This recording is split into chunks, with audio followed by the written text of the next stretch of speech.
Eta ongi etorri, gauzko solasaldietara. Eta gaur ere, Berria Telebistaz jarraitzen ari direnak ere, agurtu behar ditugu, ongi etorri, eta nahi dezuenen azkaura etorri zaitzezete Gerrikora. Gerrikon izan ere urteak badira, Euskal Herrian, munduan, kultura mailan, gizarte mailan, politika mailan, gertatzen ari diren aldaketa esanguratsuei arreta jartzeko ohitura gau, nahia ere bai eta borondatea ere bai. Arreta jarri eta gogoetan sakondu, aurrena lehenik gure artean hemen, eta gero bakoitzak, gure txekoa joaten denean, han jarraitu gogoeta. Hori da ideia nagusia, saio hauena. Bide horretan, azken bolada behintzat, aldaketa esanguratsurik izan bada, etaren armagabetzearena izan da. Espaldi izan zela ez badirudi, hortartean aste santu, festa, oso asko kontzaizkigu, lazkautarroak eta ingurukoek. Baina gertaerak patxada batez, arreta jarri, begira jarri, eta denbora bat eskaintzen merezidulakoan antolatu dugu gaurko saio. Armagabetzeaz eta beste izenburua jarri dugu, ez dugulako utxutxean armagabetze hortan geratu nahi, batetik eta bestetik gauzak gehiago ere badaudelako eta oso mamitsuak. Eta gara da, ikastea ere mereziko luzetenak. Galdera ditugu, orain saio hasten ari garen honetan galdera ditugu buruan, nola iritsi gara horta, ze bide, ze pauso eman dira, zeintzuk lagundu dute, zeintzuk trabak jarri dituzte. Ipar Euskal Herriko gizarte zibili horretan zer egosi da, ze izan da bapatekoa, denboran, edo urtein poderioz egosi eta sortu landu dan zerbait izan da. Galderak eta galdera ditugu, eta erantzuteko jantzitako bi lagun. Abitu esote egin du? Jantzineko, bai. Jantzita torria. Eneko Itzesnaola, Berria egunkariko kazetaria, eta Jose Luis Aizpuru, Pepe Aizpuru gisa ere izan da, inguru hauetan. Euskal Irratiak, Irrati Sareko erredaktore burua. Biak ala biak, bai gaia eta bai gaiaren ingurumaria gertutik jarraitu eta ezagutu dute, bere lanbideari esker eta bere gogoari esker, esan dute. Eta biei luzatuko diegu hitza, saioa 3 ordu laurden ordu bete beraiek gai librean arituko dira, eta azken orduerdi bat edo gorden egin duke, jendearen galderak, iritziak, halako truke bat sortzen bada, hori ere leku egiteko. Hori da plana, ongi etorri da noi, eta hitza Eneko Itz eta Xoriz, zuei. Arratzaldeon, azkarrik asko, bilun izenean. Nik lehen da bizi Luzotik Baionara salduko dut, baina, pixka bat atzerare egingo dut, data mugarri batzuk, gertara mugarri batzuk eta azaltzeko eta zergatia ulertzeko edo kokatzeko edo.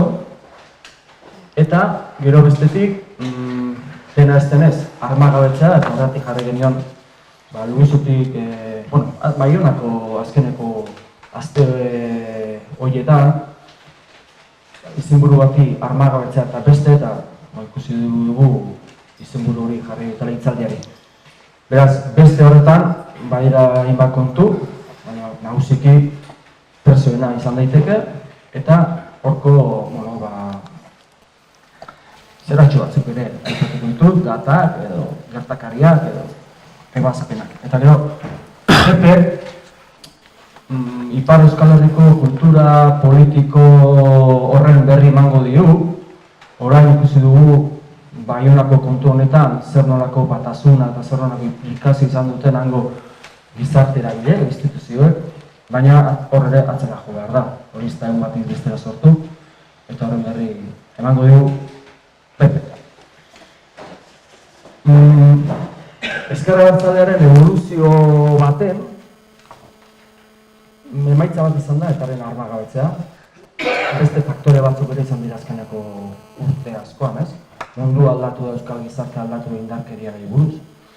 Borroka iraultzaileek garapen bat izan dute, borroka armatua zeramaten erakunde batzuk uzten joan dira, legez kanporatzea ere kolpatu du Ezker Abertzalea. Eta, jakina, kolpe polizialak ere izan dira. Baina, nik azpimarra jarritu Ezker Abertzalearen garapenean, evoluzioan, gero bakoitzak bere ondorioak atatzeko. Data batzuk emango ditut, gehiago egon daitezke, baina ulertzeko pixka bat, Baionara iristeko prozesu hori zergatik gertatu den eta noiz hasi zen, ez? Eta batetik, larroita behatzea ipatuko dut, horren martzen lehen da biziko zuetena eta haren aldetik. Eta haren eta Espainiako gobernuaren arteko negoziazioak izan ziren, Algerren. Eta orduan Antxon Etxebeste esaten zuen, Euskal Herriak izango zuela hitza, eta iaz elkarrizketa baten galdetu genion, bere izan zen etaren solazkietakoak, Algerren. Non bukatuko zen etaren egitekoa eta esaten zuen nazioa aitortza lortzea. Gero, 1992an, Antxon Etxebestek bera Santo Domingotik zegoelako, zutelako, eraman da. Etako zuzendaritzarentzat gutun bat idatzi zuen, eta esaten zuen batalla militarra galtzeak ezin zezakela eraman batalla politikoak galtzera. Gutunaren momentu hartan ezagun izan zen eta Juan Mari Atutxeak preso guzti bidali zion. 1992an EAJaren eta HBn arteko elkarrizketa ofizialak, lehendabiziko aldiz, aurretik kontaktu bat izan ziren, eta orduan esan zuen irtenbide politikorako lagungarri izan zitekeela. 1995ean, KAS alternatiba, 1996an aurkeztutakoa, gaurkotu egin zuen etak, alternatiba demokratikoa, eta negoziazio gune ezberdin bi jarri zituen. Batetik Espainia eta etaren artekoa, eta horren hitzartu beharrekoa autodeterminazio eskubidea eta lurralde batasuna litzateke. Eta bestetik, euskal hiritarren, euskal eragileen artekoa, garapen bat egiteko. Eta gatazka armatua gainditzeko tresnatzat jotzen zuen etak alternatiba demokratikoa. Gero, 1998an, Lizarra Garazi. Hor, mugarik gabeko zueten orokorra eman zuen etak. 2004an, eta horkia Ezker Abertzalea azten da batasuna, hasi zen protagonismoa hartzen eduki edo eskaintza politikoetan, eta anoetako proposamena aurkeztu zuen, eta bi karri teknikoa, kakotxartean, eta politikoa, eta teknikoa eta Espainiako estatuan leudeke gatazkaren ondorioz aritzeko. Beraz, hor badago evoluzio bat, alternatiba demokratikotik. 2006an Loiolako elkarrizketak, eduki politiko garrantzitsua, eta gero T-lauko atentatu egon zen, eta bakoitzak bere interpretazioa. 2007an nahitasuneko proposamena batasuna, Loiolan ere batasuna egon zen, PS eta EJ-rekin. Eta anoetako proposamenaren sakontze bat. Batez ere eremu administratiboa, realitate hori abia puntu bezala hartzen hasi zen, eta orain berriki ikusi dugu, PH Bilduk zer proposatzen duen. 2007an Suitzan batasuna Espainia eta Espainia elkarrizketak izan ziren, eta gero portu egin zuen, eta bueltan Parisen zirela, Jorge Berriak Arnaldotek izan zion negoziazio eta estrategia ere hori bukatzen, agortuta zegoela. 2009an, ofizialki, Ezker Abertzalea hasi zen estrategia aldatzeko gogoetan, eta orduan esaten zen,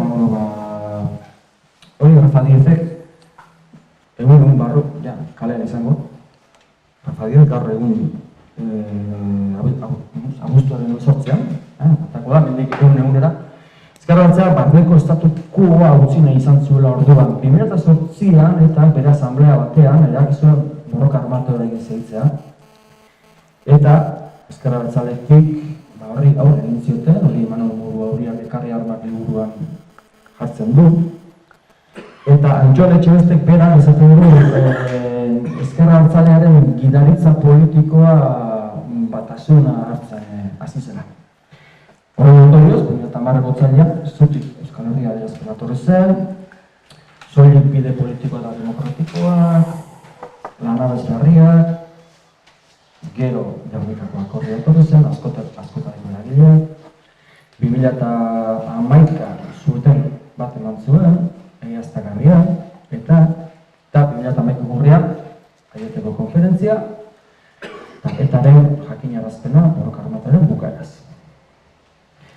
Hor, iten dut olatu eza bat, eta baten bukaera, eta Aieteko puntu bat zen, etari eskatzen zitzaion borroka armatua guztoko, eta bigarren puntua, ondoren, azibako urtela, Espainiako eta Frantzako estatuak etarekin izketan azken ondorioz. Baina, 2011ko urrian hori eta azaroan PP gehiengo osoa lortu zuen. Eta horrek nolabait bide hori moztu edo ez garratzen utzi zuen, aurretik Espainiako gobernuko ordezkariak eta ordezkariak nazioarteko bitartekarien bitartez eta hor konpromiso batzuk lortu zituzten eta azken ondorioz. Etako ordezkaritza bat 2013ko martxo arte Oslon egon zen, Espainiaren zai, gauza hori ez hitz egiteko, baina Espainiako ordezkariak etzan joan. Eta Masile betean hor egon zen zai. Beraz, Ezker Abertzaleak alde bakartasun horretan sakontzea erabaki zuen eta armaga bezala zen, eta bera, 2014ko otsailean bideo baten bidez, ikusi genuena, 2014ko urria, eta hau importantea da, Baionako adierazpena, Ipar Euskal Herriko sensibilitate guztiek, bakarren bat salburla, eta aipatzen zen, armagatzari buruzko puntu bat, bazegoen C puntua. Frantziako gobernuari eskatzen zitzaion, eta arekin hitz egiteko, baldintza batzuk adosteko. Gero, 2015ko ekainean, Parisen, bake konferentzia bat egin zen,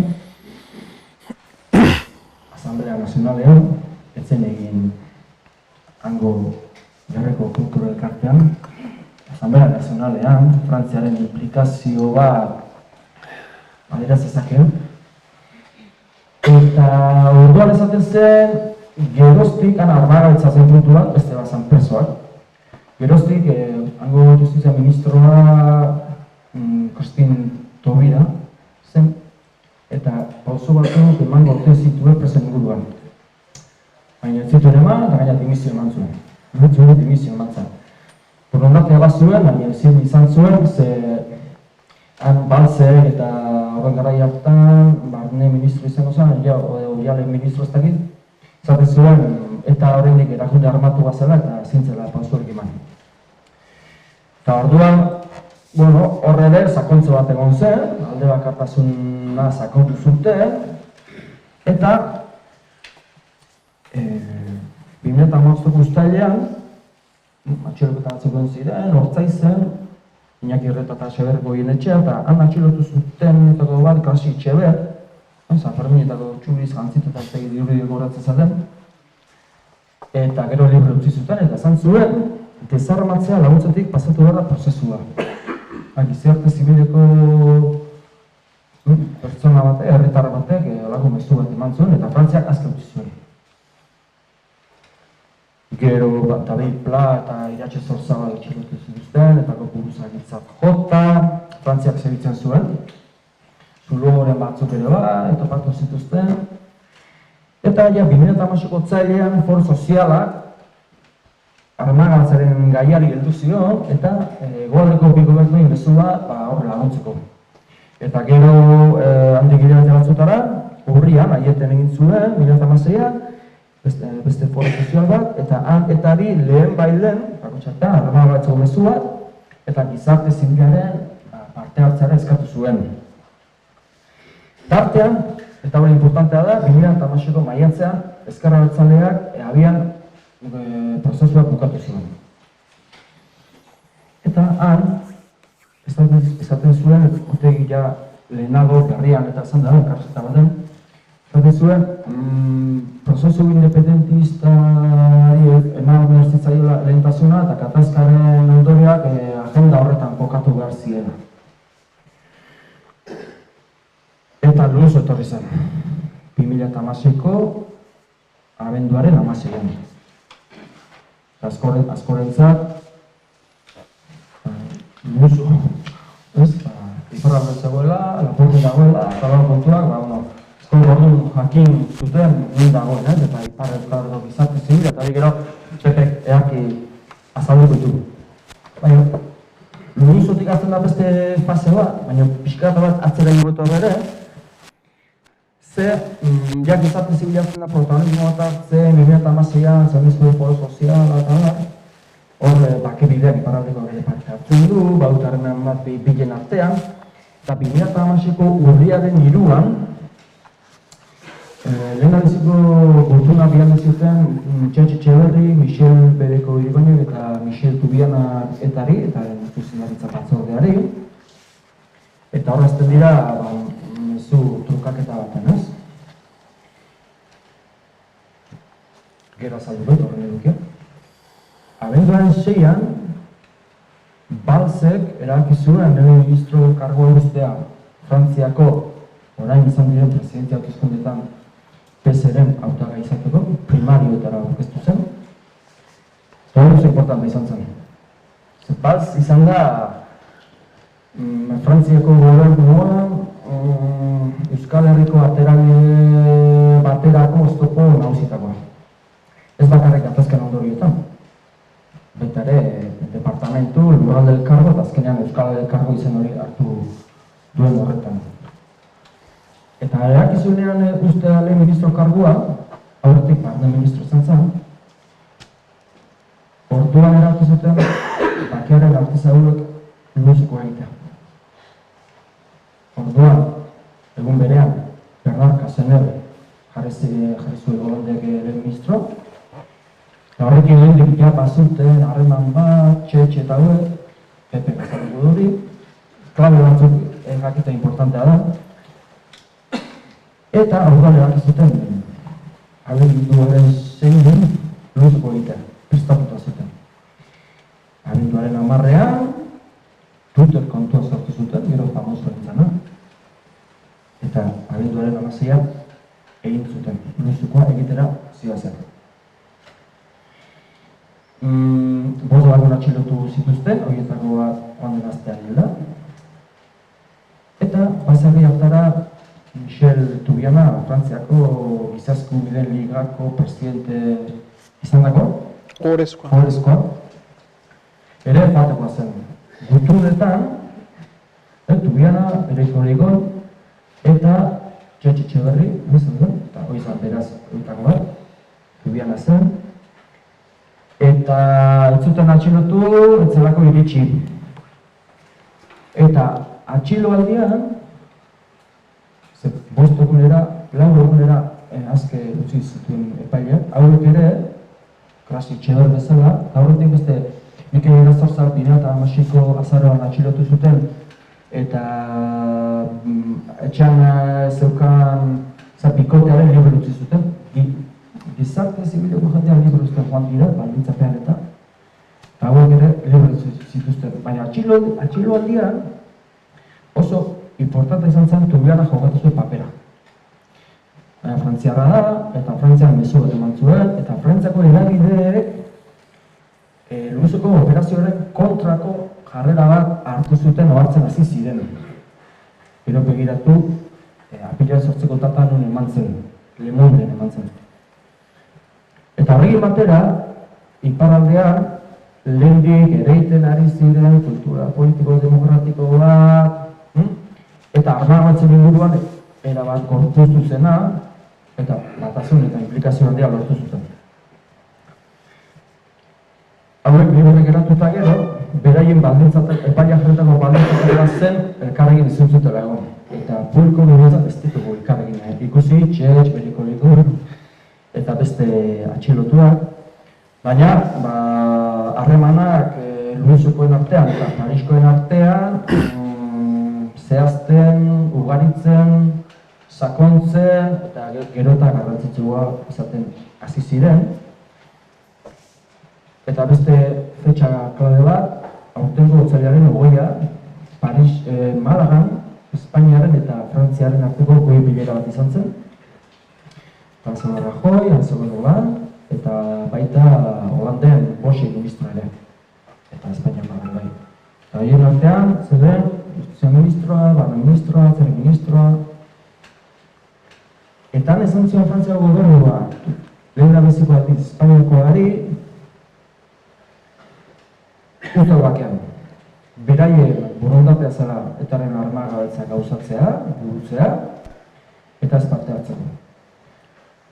Hala, Luzon, Guerra Zibilak, paper importantea bete zuen operazio hori aurrera eraman zedin. Eta gero, Frantziak erabiltzen du, baina, Guerra Zibil papera oso importantea izan zen. Otsailaren 20an izan zion, kieto, ustoko bakean. Eta hori gero, Baionako eta gero, Frederik Espainiak PSeko diputatuak Radio Euskadin esan zuen. Baina, lehendik ere, espera batzuetan bazabilen hori. Etxeberrik martxoaren 17an Le Monden jakinarazi horretik apirilaren 8ko data, Urkullu Rajoyrekin bildu zen martxoaren 14an, eta Urkullu esaten du, armagabatzaren berri eman ziola, Rajoyri eta zantziola ez topatzeko eta bar. Bilera hori egitea bera garrantzitsua izan ziteke, baina Frantziak izan zion lehenago, Espainiari geratzeko eta ez topatzeko. Hala ere, instituzioen papera eta importante izan da. Orduan, Txetxek esan zuen, apirilaren 8an izango zela armagabetze eguna. Hurrengo egunean, martxoaren 18an miartzeko jardunaldi batzuetan, bereko Irigoinek esan zuen gardela, idaztatua publiko etzen zela, detaile importante batzuk eman zitu. Eta bertan, miarritzen Jarrenetxe gara, Baionako alkatea eta Euskal Elkargoko lehendakariak, esan zuen nahiko lukeela Frantzia soberano izango balitz gai honetan. Mezu bat oso importante eman zion Frantziari. Eta handik gainera bi egunera Power, Casaneve, Pirineo Atlantikoetako prefetarekin, Orbanekin eta Espainiarekin bildu zen, eta handik gustora atera zen. Casaneve martxoaren 21an izan zuen armagabetza egin nahi bazan justiziari emateko armageta hori, eta beraz bazi joan ez. Eta, apirilaren 7an eta agiriatazun, erakunde desarmatua zela zenez, eta apirilaren 8an armagabatze eguna. Ginen bezperatik eta goizeko 8:00 behatzigarren izan zen, hango herriko txamen udaletxean, agerraldi instituzionala, Manikalengan, Etxegarai, Etxeberri, bankuekin, eta, 10 minutu berandu hasi zen saioa, eta orduantxe bereko lehoen ikusi ginen, da zain nian bozemuz, hasi da eguna da, ongi. Beraz, horrek izan nahi zuen, ja, Frantzia parte hartzen ari zela. Gero baldintzak eta azaldu dizkizu. Ze 8:00 izan zen, herriko etxean, gero beraiek bideo bidez zabaldu zutena, lokalizazioan eta berri eman zioten txetxek eta nazioarteko egaztatzailei, eta horrek bideoan ikusi izana, Baionako fiskalari. Eta Baionako fiskalak, Frantziako poliziari, eta Frantziako poliziak ja, goizeko 9:00 hasi zen, zuloen bila, eta beraz, 9:00 ja, eguna ongi hasi zen, eta ikusten zen ja eguna ongi joango zela. Beraz, batetik, apilean 8:00 iritsi baino lehen, egon da eboluzio bat, eta faktore batzuk da, epatu dituena. Eta apilean 8:00 hori batera zen, agostua, elkarrezketatua, Luzo eta Parixin artean izan zelako, eta agostua. Ze baldintza, beraiek ez dute esan, baina horrela izan da, eta baldintzak ere zein dira ez dute esan, baina bestela jakiten dira. Bata, herritarrek izan zituztela armak ikutu, ez dela deliktua, nintzateke. 8 zulo zauden eta 2 armategitan armak zigilatu gabe zauden, horrek izan nahi du mugitu egin zituztela. Eta azkeneko momentuan gainera, baina horretzen oztoporik izan. Ez armak ukitu gabe, bestetik armak zuntzitu gabe. Luzoko gutur horietan, aipatzen da, Luzokoek armak puskatu zuntzitu, desuestatu, egin zituztela. Baina gero, apilean 8:00 ez ziren armak azaldu horrela ez. Hori izan zen, beste baldintza bat, Frantziak jarri zuena, legezkoa izateko. Ez dela armak zuntzitzea delitua izan daiteke. Bestetik, zuloetan gizarte zibila zegoen, 172 lagun, 172 lagun, danak, ez da egualde gori bat zegoen. Egualdeko jendean, bakarren bat, baina Ipar Euskal Herrikoak eta Frantziakoak, zure datu bat. Eta modu batetzen egon ziren, eta polizia iritsi zenean, ospa, datu hori gabe. Zuloetan, ez zen edabiderik. Efeko argazkilariren badator zartu zen, hor inglizelako ez, eta zenperekoan, zenperen azkenean hor leku lakundoan, izan zen ez? Lakundon? Lakundon ez, eta ikusi zuen bezartu zen. Eta anitzen dut, herritarrek ez zuten txirik eta egin, amin gaude eta ez hori neko diskreta joan zen. Polizia azaldu zunean, atzan gora zilik, hori beste baldintza zen. Kokalekuen berri goz horretan Frantziako autoridade batek jaso behar zuen, operazio horri ofizialtasun bat emateko, eta Baionako fiskala jaso zuen, larrok poliziari, eta beste nahi bat, ez dakit baldintza zen, eskatzen zena dena egon berean egitea. Beraz, arratzaldo hirurak, hirutorietarako, Frantziak armadanak berezku zituen. Orduan ikusten da, azkenean, gizarte zibila parte hartu du, nazioarteak parte hartu du egiaztatzaileen bitartez. Eta beste jende baten bitartez, hor agertzen ez dana. Frantziak parte hartu du, Frantziako estatua, Frantziako gobernuak, Frantziako poliziak. Instituzioak, euskal instituzioak parte hartu dute. Hiru lehendakariak, Euskal Elkargokoa, Nafarroako gobernukoa, Euskal Jaurlaritzakoa, bileretan ibili dira. Legebiltzarrek eta elkargoak ere adierazpenak egin dituzte.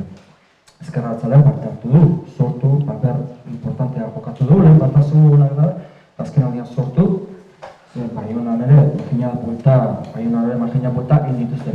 Eta parte hartu du, azkenean, beak zituelako armak. Baldintzak egon dira.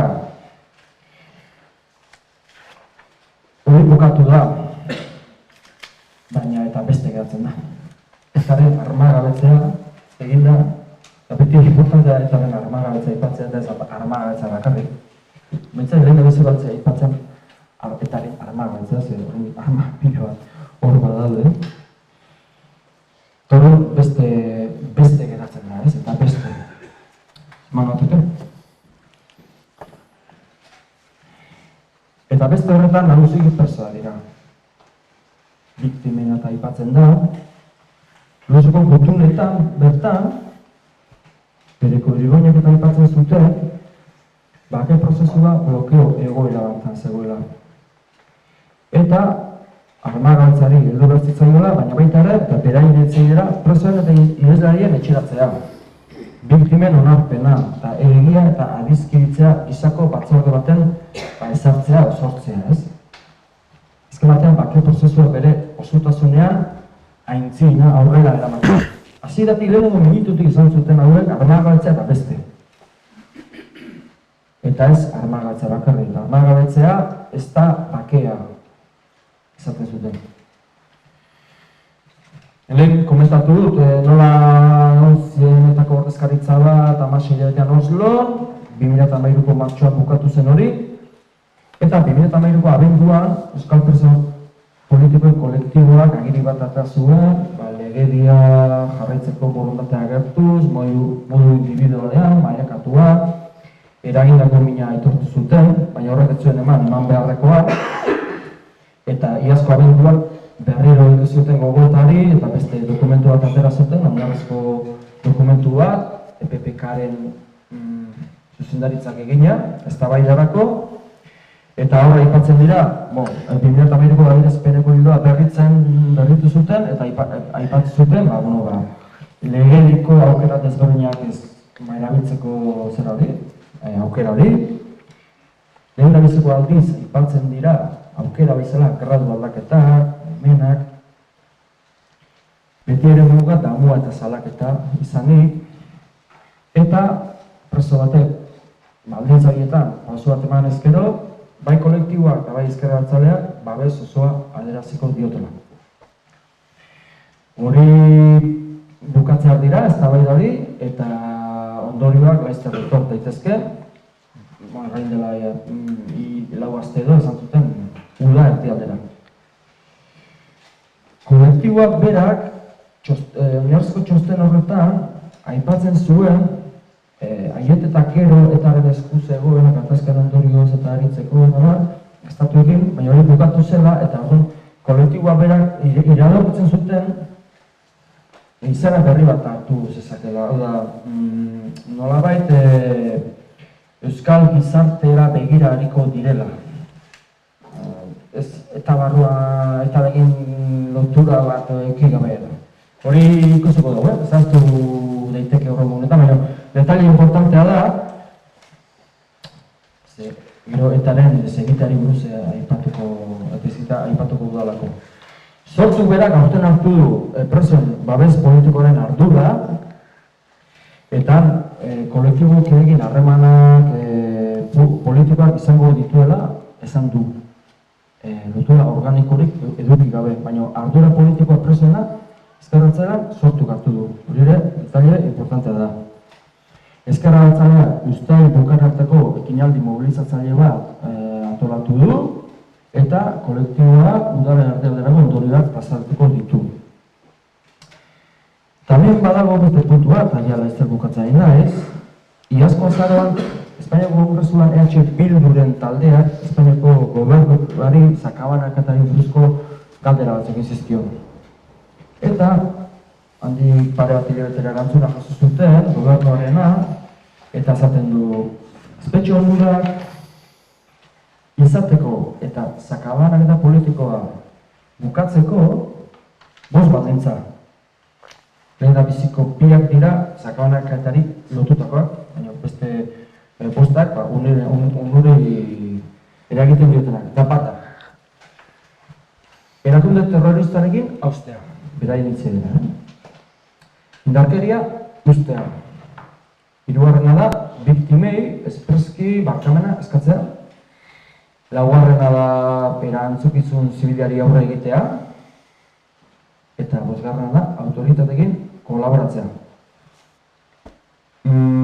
Erakunde terroristarekin haustea, eta erabiltzen badut desegitea ez dakiz zer, gero aipatuko dut, baldintzari, eta lehoke.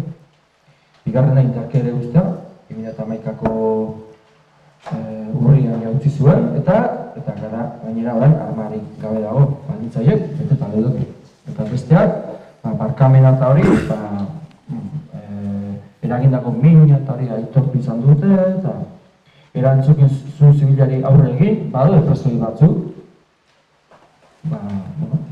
ez dakit multak edo ordaintzen dituztenak. Hor delikatuena autoritateekin kolaboratzea, zer den hori ez. Baina, horre baldintzak jartzen dituztenak, gero barne ministroak Espainiakoak beste hainbat kontu aipatzen ditu, baina adierazpen batzuk izan ditezke besterik gabe. Eta gero, badaude jaurlaritzak Moncloari eskatu jo gerturatze bat, presoenan, foro sozialak maiatzaren 18 honetan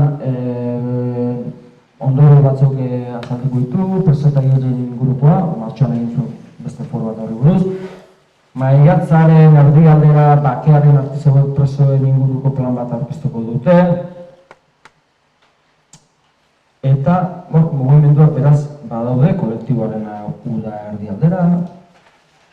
Eta beste puntu bada, etaren barne hausnarketa bere geroari buruz, aberrigunean, izan zuen, komunikatu bat eta zuen, aurretik David Plak konponbiderako eta izendatu daukan ordezkariak otsailean aurreratu zuen udaberri aldera hasiko zutela barne gogoeta behaien etorkizunari buruz. Egia da, Euskal Herriko erabili guztiek desegiteko eskatzen diotela etari, EH ditun bertan, barruan, EAK adibidez. Hortek izan dago logikoena eskenategi politikotik desagertzea litzatekeela, eta Arkaiz Rodriguez oraintxe pare bat aste izan zuen, behaien aurre ikuspena dela 2011-tik emandako pausuen ildotik joko duela, eta logikoa litzatekeela, logika hori jarraitzea, eta behaien impresioa dela berriz ere entzungo diola Euskal Gizartearen eskaerarietak. Eta bukatzeko Jonathan Powell. Hau ez da egiaztatzailea, baina kontuan hartu izen hau. Ja, 2007an, Loiolako elkarrizketak hautsita gero, Suitzan hitz egiten egon ziren, lehen esan dut. Eta, bazen. Eta gero Ezker Abertzaleak estrategi politiko aldatu zuenean 2009an, Altsasuk. Eta gero 2010an zutukin ondoren, unea bertara etorri zen Powell, Ezker Abertzaleko jendera egin zen, eta harremana baitu, orain ere. Eta Baionako alt eta gero, eta Powell ez da askotan agertzen komunikaietan, baina Baionako eta gero aste horretan, Finantzen Timesen iritzi artikulat idatzi zuen, eta gero El Paisen elkarrizketa bat eman zuen, John Carlin kazetariarekin, hau ezaguna da baita ere.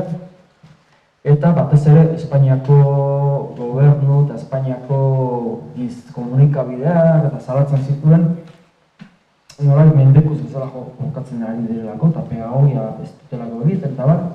Baina lerro bat zitorren oso importantea Powellek esandako bat delako eta da. Eta den desegitearen amaiera desiratua urte bukara baino lehenago heldu daiteke. Etaren desegitea, aipatzen zuen, amaiera eta urte bukara baino lehen. Ni uste urte bukara baino lehen, desegitea, desagerpena, ibilbidearen bukaera, erakunde inaktibo, zakiz zer terminotan, baina hor ere nobedadeak egon ditezkela, eta bakartasun horretan, sakondu gutela torrek, beste eskenatoki bat irekideko du, armagatzak irekidu, eta horre ere bai. Armagatu gabe eta desegin gabe presoen arloan pausoak eman zitezken jakina. Azkenean gizasku bidez hitz egiten nahi galako. Euskal Herrian, preso gaixoak, adinekoak, eta beraien eskubide, ez, hezkuntzakoa, osasunakoa, hezkuntzakoa, eta ez. Baina, zoritxarrez ez ematen, eta, gertakari hauek beste ate bat zabaldu dezakete. Eta azken gozaldian, martxoaren 18ko jardunaldi bitan miarritzen, Christian Herbolzheimer, Gobernuz kanpoko erakundeko zakide bada, aditua gai hauetan, eta esan zuen bakea lortzeko 3 urratz eman behar direla. Bat, armagabetzea, besteak desegitea, eta besteak gizarteratzea. Eta zailena, azken hori da. Presoak, daizlariak, deportatuak, etxeratzeko prozesua, luze izangoa, eta komplikatu izangoa. Baina, armagabetzeak izantzuk eman ditu, gizarte zibila, instituzioa, ezkerratzalean posizioa, eta hor, aukera bat zabalduko da, gatazkan ondorioa bukatzeko. PP zaluko izue, Ipar Euskal Herrian sortu den mugimendua guztia, eta oso ondo. Eskerrik asko. Zaldun, ni pixka bat gehiago ingo dudana da, ez da izango hain politikoa, eneko hitzik egin du kronologia bat oso zehatza eta datu pila batekin, ez? Ni gehiago nahiko nukena zen, pixka kokatzea zergaitik armagabetzaren azken prozesu hau Ipar Euskal Herrian gertatu den, eta behar bada jende askorentzako ere pixka harrigarria izan dalako. Eta orduan, pixka kokatzea transversalitate hori, ez, lehen aipatu den ekoitzek, ez, transversalitate hori politiko, gizarte, eragile, sindikatu, ezberdinen arteko lotura horiek nolatan gauzatu diren, ez. Itzaldi azteko, zati hau azteko, ekarri dizuet Michel Berguinanen argazki bat, lehengo astean hiltzan, bake artizaua ere bera, eta Luzon ere operazio hortan atxilotu zuten bera. Eta itzaldi zati honen espiritua ongi laburtzen du Michel Berguinanen bizitzak, ez? Gaztetan Baxena Fartarra, garai hartan abertzaletasuna oso urrun bizi zuen pertsona bat poliki-poliki nola sartu zen abertzaletasunaren mundu hortan, borroka armatua ikaren mugimendua bidez nola baliatu zuen, ekonomia mailan ere nola sortu zuen Irulegiko ardo sotoa deitzen den hori, kooperatiba munduan beti, Zagardo kooperatiba munduan ere ibilitakoa, ekonomiaren munduan ibilitakoa, eta beti lelo horrekin, ez, herriak bizi behar du, ez? Herriak bizi behar du zen, garai hartan ika mugimendu armatuak zuen leloa, eta herriak bizi behar du horrek ongi definitzen du Michel Berguinanen eta biziak, eta nahi nuen hitz bat azteko, ez? Gero, azken astetan jende asko eta aipatu diate, ez? Ipar Euskal Herrian badugu zer ikasirik Ipar Euskal Herriaz. Hori entzun dugu askotan, Arnaldo Otegik ere elkarrizketa askotan izan du, eta beste batzuk ere bai. Trakzio lan hori ere egin duela, Hego Euskal Herriko zenbait politikarientzat eta zenbait funtzionatzeko moldeentzat trakzio lan hori egin duela, eta nolatan sortu den hori, ez? Orduan, pixkat, nik hori nahi nuen gaur hemen kokatu, eta hortarako bi izen agertu dira, bai eneko itzen mintzaldi hor, eta baita ere, egunkari guztietan, eta batetik duzu hor Txetxe Berri, hor telefono zitza egiten, eta bestetik Michel Bereko Irigoin. Biak ere definitzeko, eta beste hainbat pertsona, baina, fokoa jartzeko bi pertsona hauengan, nahi nuen lehenbizi esplikatu nortzu diren bi pertsona hauek, zer ekarpen egin duten, Eta gero, bigarren zati batean gehiago, lotura horiek nola izan gertatu diren, azken 30 urte hauetan, transversalitate hori nola gertatu den, nola izan den. Piskat hori esplikatu saiatuko naiz. Nik aipatu dut militanteak, ze militante hitza egia da, badula kutsu zahar bat, militante, baina iruditzen zait bi pertsona hauek beti aipatzen dutela eta beti aipatzen dela militanteak direla, horrek duen kutsu guztiarekin, badutela alde batetik gogoeta egiteko sekulako gaitasuna, eta gero gaitasun hori martxan jartzekoa, ekintza jarri dutez. Gogoeta eta ekintza. Zekero praktikara emateko duten gaitasuna ere nabarmentzekoa da. Etxeberri beraz bitzez aipatzeko ez, norden,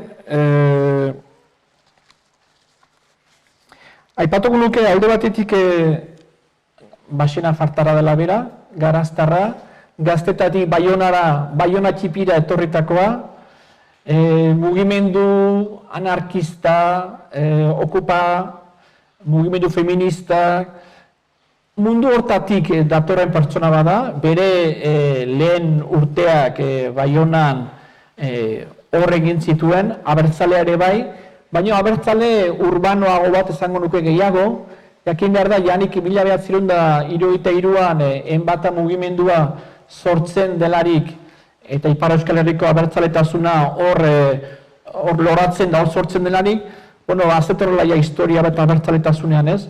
Aldiz hauek gehiago ziren, abertzaleak bai, baino aurreko belaunaldiarekin hautsi nahi zutenak zirela. Beste Euskal Herria bat irudikatzen zutenak, gehiago ziren Europan zeuden mugimendu, momentu hortan zeuden mugimenduekin bat egiten zuten gehiago, eta hor baziren haustura generazional bat argi eta garbi ez. Mundu hortatik datorren pertsona badala Etxeberri, famatua da ere detaile bezala askotan aipatzen da ez, Baionan Monbar hotelean ziren errefuxiatuen kontra galek egin zuenean, hor zirela zenbait pertsona eta horitako batzu ziren bai Fermin Muguruza edo bai Etxeberri eta beste batzuk ere hor zirela atentatu izan zenean, eta nola bai Txetx eta bai beste pertsona batzuk ere atera ziren korrika galeko ekintzaile galeko kidoien atzetik harrapatu zituzten Baiona bertan eta sekula paliza eman poliziak etorri bitartean eta famatua da ze hori ez, anekdota hori.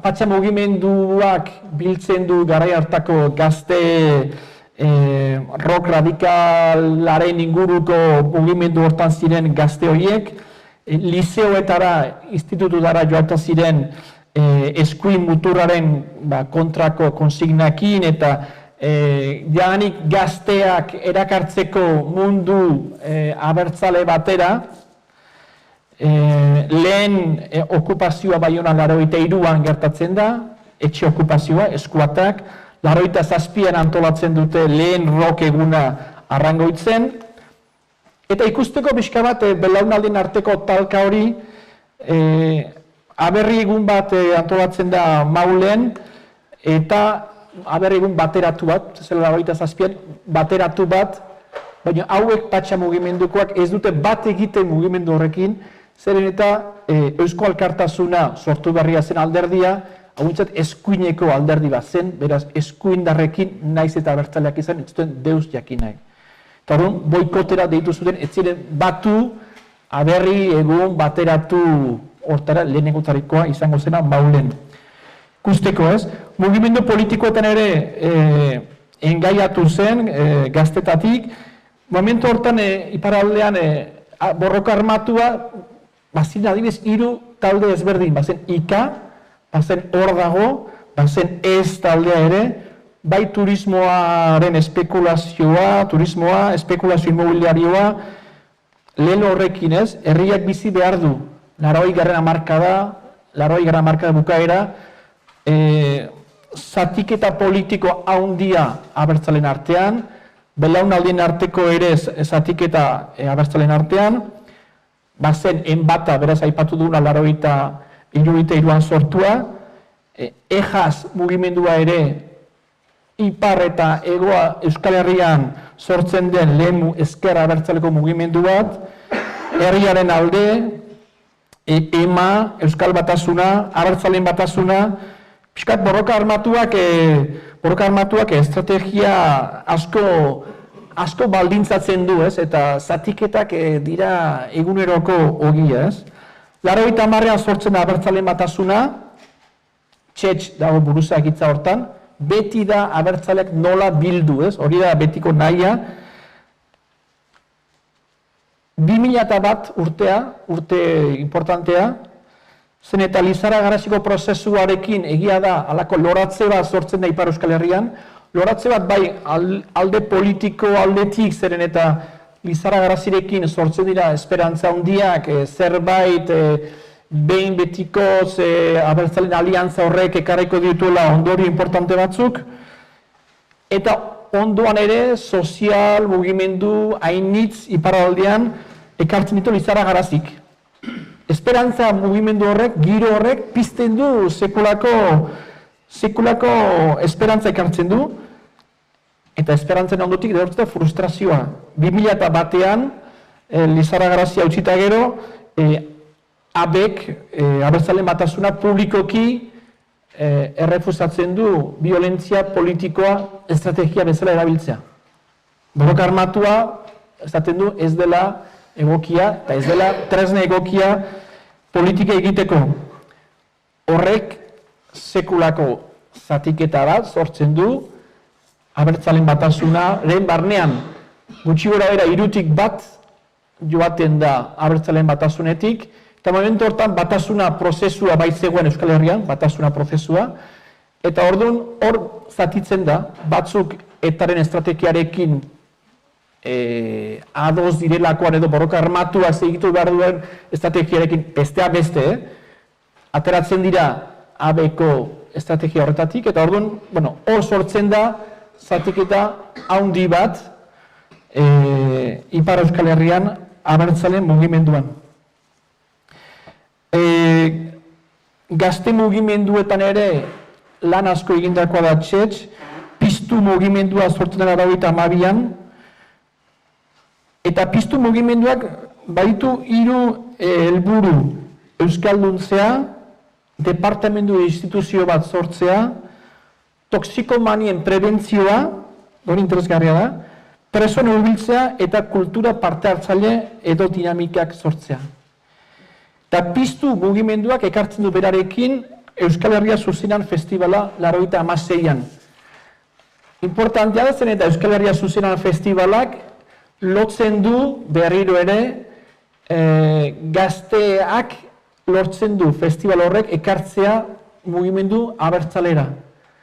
Poliki gazte abertzale eta ez abertzaleak EHZ festivalaren bidez azten dira hurbiltzen barnekalde eta kostaldearen artean den zatiketa handi hori ere lotzea du helburu festival horrek. Gazteriaren gurutzatzea, altermundialismoa, ekologismoa, euskalduntzea, eta militantziarako azitegi importante bat da Euskal Herria Zuzenean Festivala. Horren buruetako bat dugu txetxere. Zezanik ez, eta jarriko ezkin zuen pare bat argazki gehiago. Zezanik ez adibidez demo mugimenduarekin, demo mugimendua dugu Demokrazia Euskal Herria bentsat, 2000 urtean sortua, Lizarra Garaziko loratze hortan ere sortua, desobedentzia zibilaz eta ez violenteoren teknikak ditu lehenezten, presoen hurbilketa, euskararen tokia espazio publikoetan, eta instituzio propio bat eskatzen ditu demo mugimenduak, ez?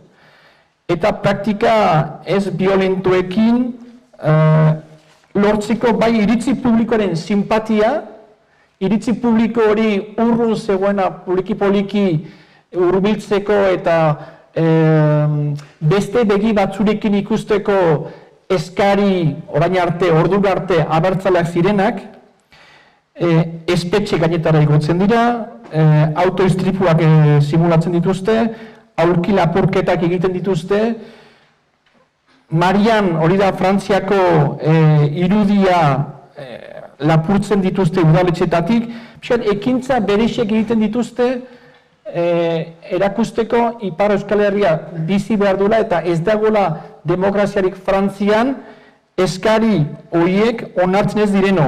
Instituzio propio bat, Euskararen ofizialtasuna pertsona hurbiltzea. 2004an bizi mugimenduan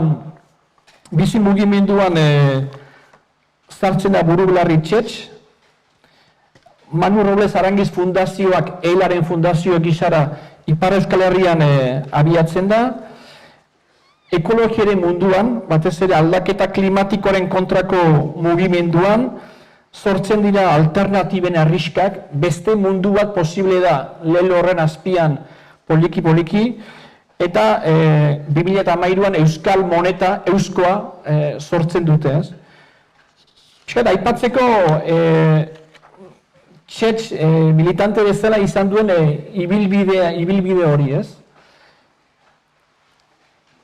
Michel Beroko Irigoyen berriz, nekazaritza alternatibo eta jasangarriaren defentsan bizi izan da betidanik.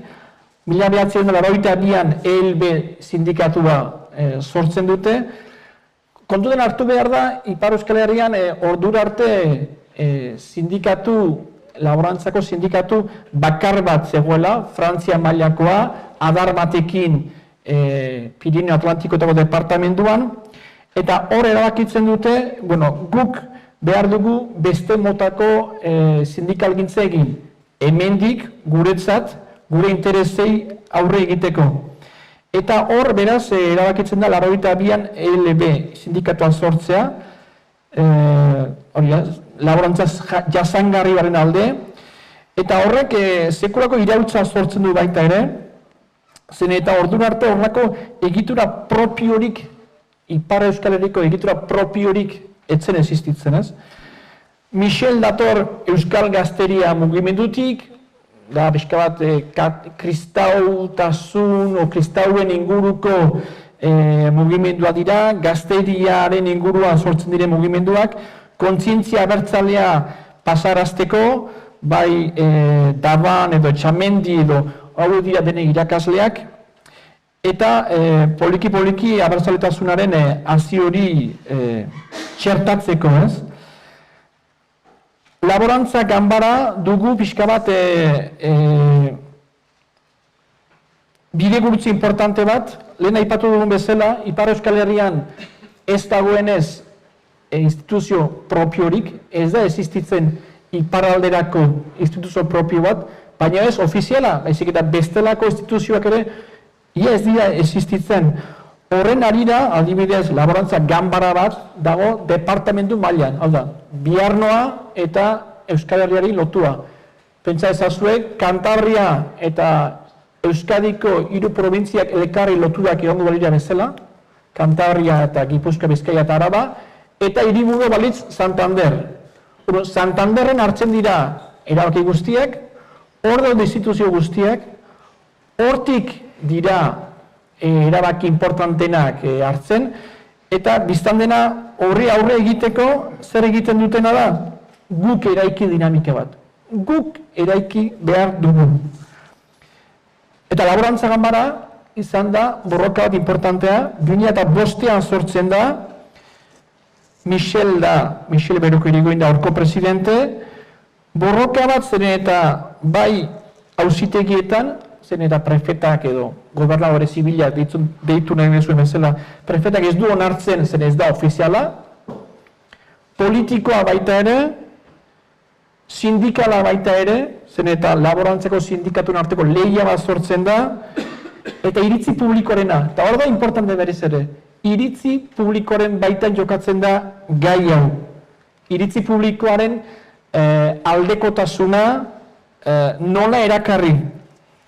Eta hortan, bai Michel Beroko eta baita ere Txetxen estrategia horiek eta ekintza horiek oso importanteak izan dira, eta Laborantza Kamararen auzia bi epai egin ziren, biak irabazi ziren, baina sekulako tentzioarekin, da sekulako inarrozaldia sortu zen, eta jadanik Michel Berokoren abokatua garai hortan zen Etxegarai, Jarren Etxegarai, Baionako alkatea, eta gaur egun Euskal Elkargoko presidentea dena, ez? Bi hitzez aipatzeko, ez? Guk eraiki dinamika, ez aipatu dizuet, ez?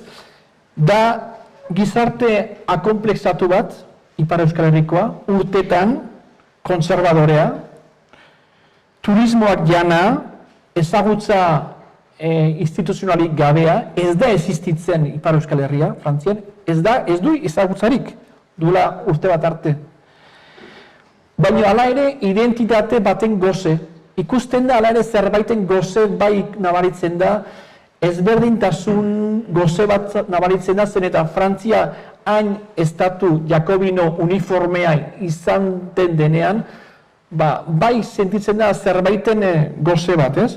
Eta hor sortzen dira hainbat dinamika, bai zehazka, bai ikas eskolako materialan sortzeko erakunde bat, bai herrikoa, beraz, enpresak sortzeko diru laguntzak emateko herritik enpresa sortu dena, bai irratiak, bai EHZ festivala, ez?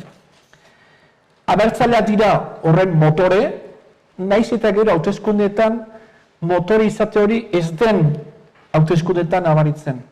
Beti da 10%, 5%, 10%, 12%, hori bilizan dira abertzaleak urte luzez hauteskundeetan. Orduan, gizarteko motore importanteak izan dira hainbat gauza lortu eta lortzeko, baina gero hauteskundeetan hori ez da trasladatu izan. Eta hor bai estrategietan gogoeta handiak izan direla. Bazen garai batean borroka armatuarena, bazen esaldi hori ez, abertzaleak beti gai berdinaz ari zarete. Eta azken urtetan estrategia hori aldatu da poliki-poliki. Hor ikusten duzuen bezala beraz, Ipar Euskal Herriak 3 probintzia, azpiko hortan ikusten duzue beraz Pirineo Atlantikoetako departamenturen barnean dagola, beraz eskuinekoa Biarnoa eta Ipar Euskal Herria ezkerrekoa, eta Akitania handi horren barnean dugu Ipar Euskal Herria. 3.000 biztanle ditu, kostaldean 2 bizi dira, barnekaldean, Baxena Nafarroa eta Siberuan 37.000 pertsona, beraz 3.000 osoki 37.000 barnekaldean. Ikusten duzu demografikoki zenolako arraildura baden bien artean. Demografikoki gora doa, zeren eta Siberuan herritargoa galtzen ari baldin bada ere, Frantziatik etortzen da, jendea etortzen da, zeren eta Frantziarentzako Ipar Euskal Herria da beren hegoaldea. Beren hegoaldea, esan nahi du, eguraldi ona, esan nahi du mugatik hurbil, esan nahi du gizarte bizi bat. Frantziako hainbat hirikin konparatuta bai. Eta orduan, hainbat pertsona etortzen dira Ipar Euskal Herria beren lan egitera. Eta demografia gora doa. Turismoa ere gora doa. Zerbitzuetan 50.000 pertsona bizi lan egiten dute, zerbitzu arloan, industria aeronautikan 8.000 pertsona. Transversalitatea aipatu dugu, transversalitatea departamenduaren borrokarekin hasten da. Zan nahi dut, noiz hasten dira gurutzatzen ideologia ezberdineko mugimenduak, taldeak, pertsonak. Eta hortarako dugu departamenduaren aldeko borroka famatua. Iraultza garaian, Frantziako iraultza garaian, 1789an sortzen direnean departamenduak, jadanik Garat anaiak hor Uztaritzeko diputatuek egin zuten eskari bat nahi zutela departamendu bat iparraldarentzako ezagupen ofizial bat. 73an, 20. mendean, enbata mugimenduak egiten duen eskarietakoa da departamendu bat. Gero, 78an sortzen dira departamentoen aldeko bai elkarte eta bai hautetxien elkarteak. Beti eskatzen da ere, galdeketa bat, erreferendum bat egin dadin, departamentoa eskatzeko. 78, 79. 80 batean Mitterrandek irabazitu hauteskundeak Frantzian. Mitterrandek bere kanpainan aipatzen duena da, bai, onartzen zuela eta departamentu bat Ipar Euskal Herrian emango ziola. Bere kanpaina hori agertu zen, eta abertzale askok bat egin zuten baita ere sozialistekin hauteskunde kanpaina hortan, bere sustengoa eman zioten. 2 urte beranduago, hitza jan zuen Mitterrandek, etzen departamenturik izan, zubi guztiak hautsi ziren, egia da Ipar Euskal Herritik ere eskuineko hautetxia garai hartan ez zirela sobero, gobernuare ez, eta 84an hasten dira lehen espulsio, lehen atxilotze, deportazioak Felipe González gobernu iristen denean galen ekintzak ere.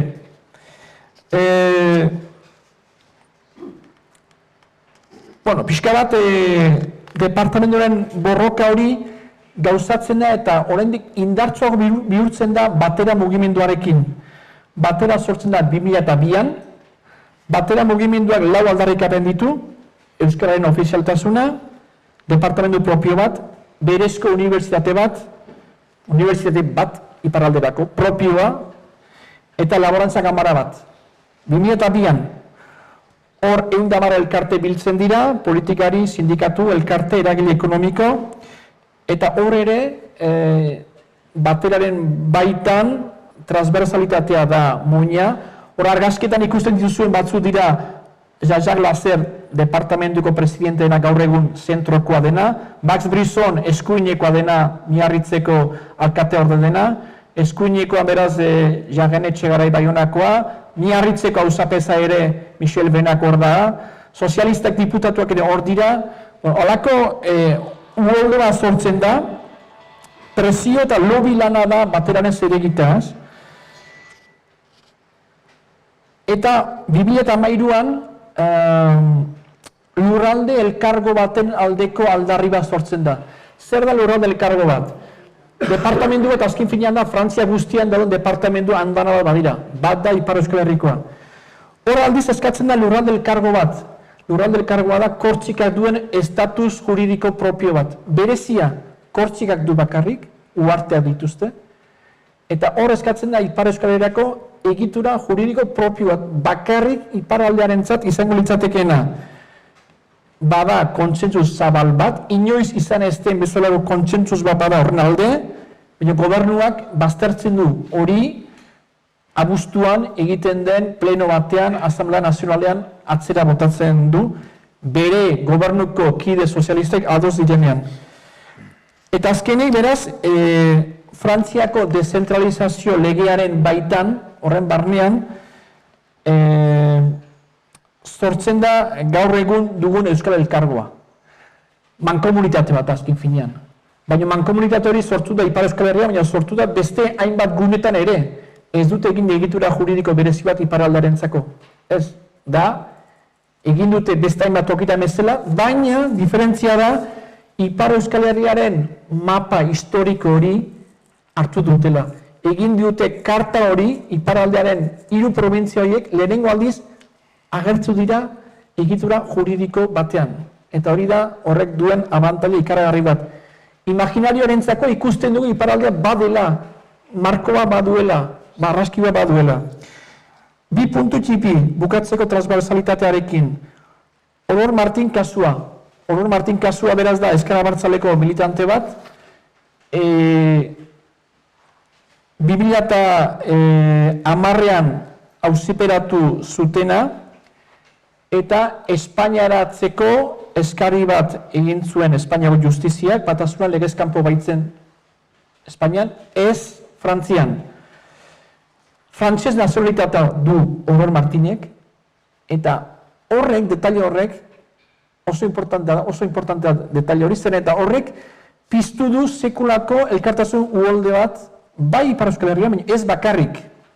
Frantziak edabide askotan agertu da kasu hori, gauza ulergaitz bat bezala, 2011 da, eta janik armak utzi ditu, janik aiete pasatu da, klandestinitatera pasatzen da, eta hor duzu argazki bat, Oror Martin atxilotzen saiatzen dira Baionako etxe batean, poliziak, mozorroturi sartzen dira, eta sekulako pertsona andana bat joaten da Baionako etxe hortara, hori oztopatzera, eta azkenen ez dute hor atxilotzen poliziak, usten dute, zen eta derrepende 200 pertsona biltzen dira Baiona txipian, eta ez dute usten polizia horra hurbiltzen.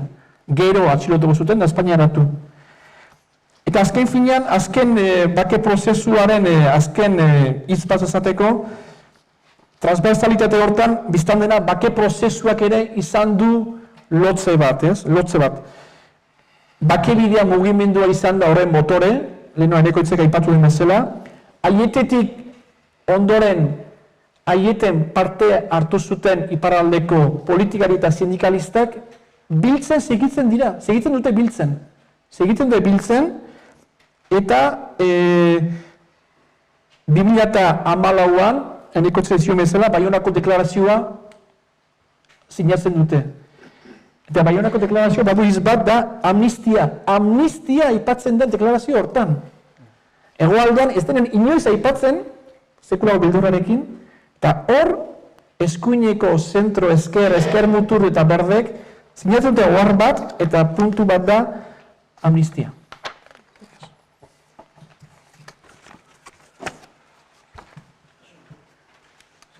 Bai.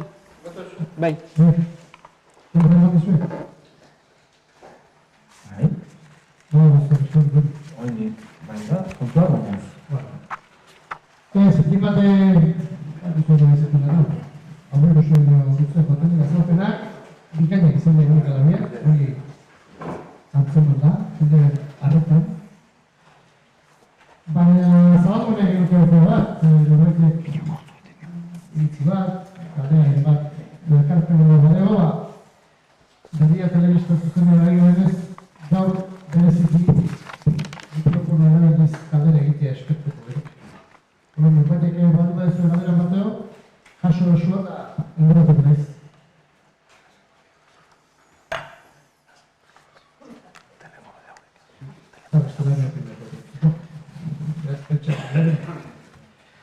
Bueno, Frantzian hauteskundeak pasa berrian, egite Emmanuel Macronen gobernu horrek zer ekarriko duen, dena ikusteko da, baina hor lehendikan lotuta dauden harreman horiek irauteko mantentzeko aukerarik ikusten duzue. Baionako eta gero, Txeberrik berrian eman zuen elkarrezketa, eta han esaten zuen, azkeneko hilabeteetan Frantziako gobernuarekin eta estatuarekin harremanak izan dituztela, eta baita, presentzia hauteskunde kontuan hartuta, hautagaien taldeko kide esanguratsuekin. Alderdi batekin salbu, Fronte Nazionalarekin salbu, ez dutelako alderdi politiko bezala hartzen. Eta ez delako normalizatua, beraien hitzetan. Eta beste, Macronen taldeko kideekin izan dituzte harremanak, dituzte eta izango dituzte, hori Michel Bereko Egoinen hitzetan. Eta Baionan apirilaren 8ko arratsaldeko ekitaldian, hortzan Macronen hurbileko kide bat izan zen. Horrek esan nahi du, harremanak oso goi mailakoak egin dituztela, ez bakarrik PSrekin, baizik eta beste taldeekin ere bai, eta hor bide bat zabalik dagoela, baina armagabetzea izan da kontu bat, eta armak utzi nahi zituen, Turkian ezer jaso gabe, eta Frantziak horri azkenean erantzun egin dio arrazoiak, aipatu ditugu baina armagabetzea zen. Arma guztea. Eta berezetik, Omer Gomez horren batzuk askatu egin dute, preso bat askatu dute, baina kontuan hartu behar da, urte erdi bateko bizi itxaropena eman diotela, mutil horri, gaztizkoa da. Eta lan horren guztiaren ondorioz, Frantziak presioa sentitu du eta orain askatu egin du, askatu zezaken orain dela hilabete batzuk edo bai. Baina horrez izan nahi Frantziak jarrera aldatu duenik. Espetxe politika aldatuko duenik.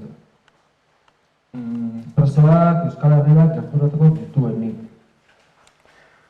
Lan egin beharkoa, baina hauek harremanak baituzte.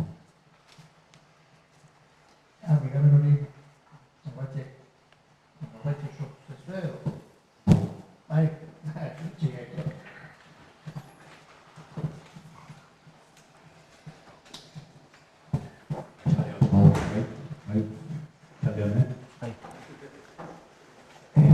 Esposaketa oso da, eskarrik asko aukera emateatik.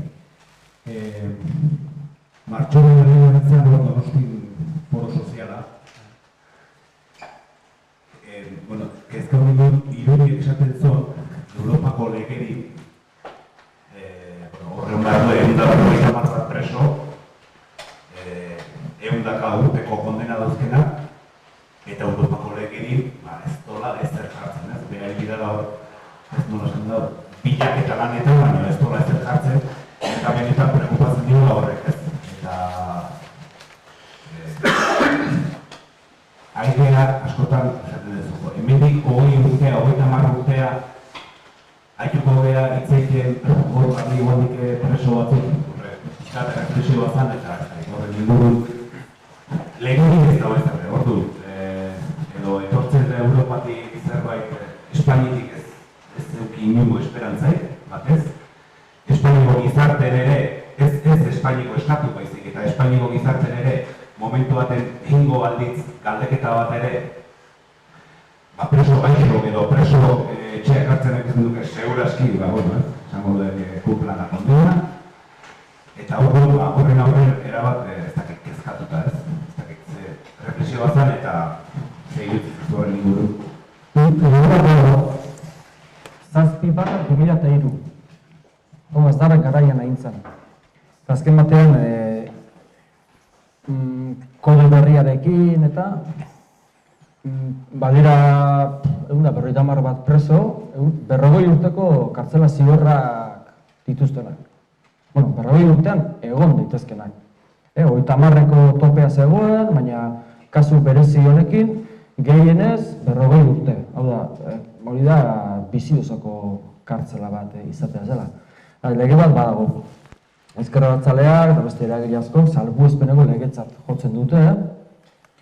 Eta lehenguan Urkulluk aurro gazteukaran, elkarrezketa batean, esaten zuen gakoa hor dagoela. Ze 150 preso egon daitezke 2011an eta jarduera armatua utzi zuenean uste zaudela 500 piko preso. Eta orain, kolektiboan 318 daude, gero Langrez bideaz egitzen duten beste 8 dira, eta gero kolektibotik kanpo, beste dozena erdi bat, o datua ez dago zehatz. 350 bat preso daude, euskal preso daude. Eta pixkana jendea ateatzen nahi da, parot doktrinaren ondorioz, besteak beste, eta zigorrak betetzen nahi dielako, aurreko kodearekin, o bestelako arrazoingatik, baina 150 lagun horren daitezke urtetan, eta 7/2003 legearen ondorioz.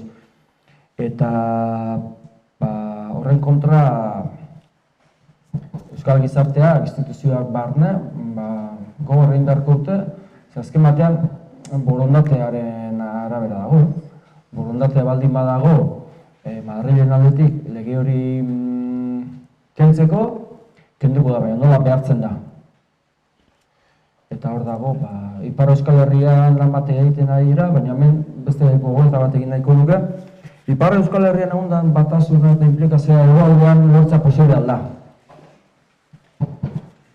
Horrelako ez. Horrelako ez. Han, Oier Gomez aipatu dut eta Silvia Nolo PSko senatari diputatua, sozialista.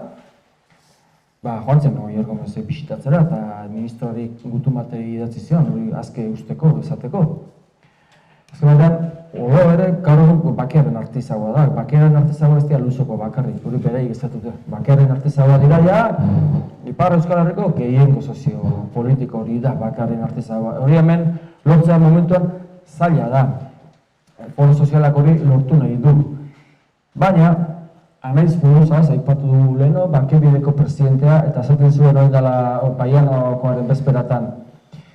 Hemen Euskal Elkargo bat, instituzio bat, eduki ez izanak, kalte bat ekarri du politika batzuk egin ez izana, ezin egin, diru kontuak, eta bar. Baina odurarik ere ekarri du, eta izan da askotariko jendea, behartu duela espazio batzuk sortzera, batera, aipatu dugu, garapen kontseilua, eteltzien kontseilua, eta bar, eta armagabetza. Eta, Euskal Herrian, instituzionalizazioa 79 dira do, EAen, Nafarroan 92an, eta instituzionalizazioa gauza onak ekarriko zituen, baina instituzionalizazioak interesak ere sortzen ditu. Eta interesak dira, interes politiko instituzionalak, eta interesak dira lanpostuak, eta arriskatu nahi izana, eta bukatzeko gure testu batean aipatu genuen, positibismoaren sortzaile Comte frantziarra, filosofoa, eta esaldi bat. Sentimendu honek soilik batu gaitzakete. Interesak sekula ez ditu sortu batasun iraunkorrak.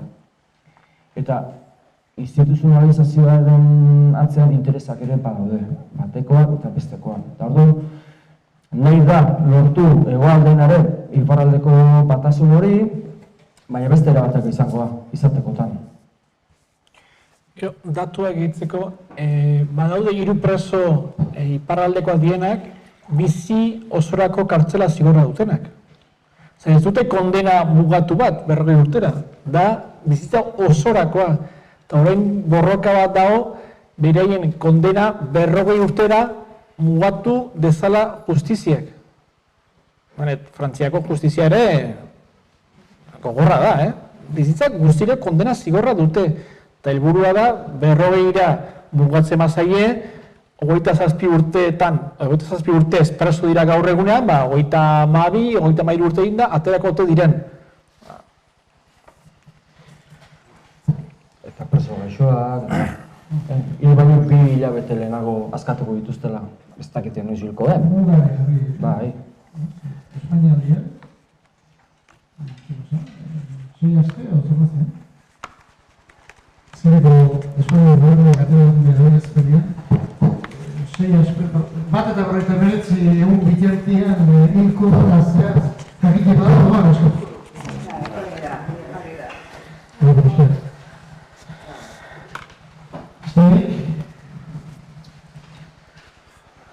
Beste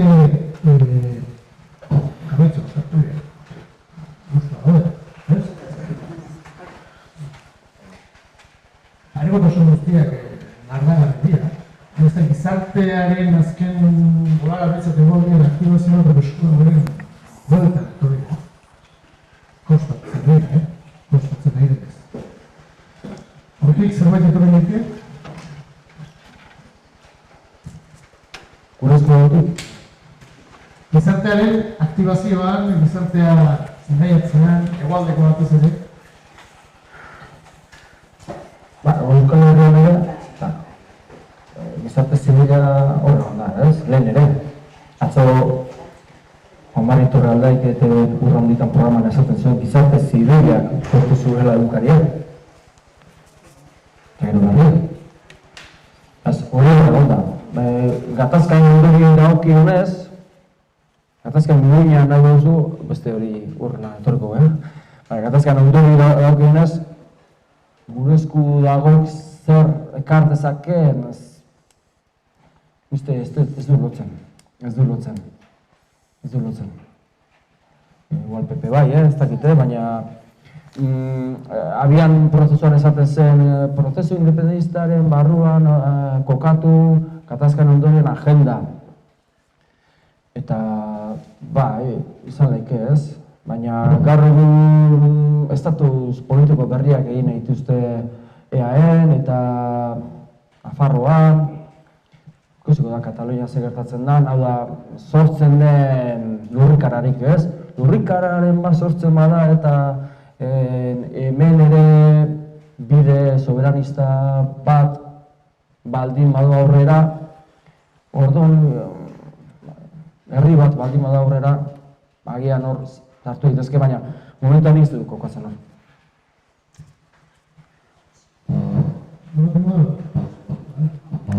Zerbait gehiago bazaizue? Ez? Esateko? Eskerrik asko. Bikain egiten da.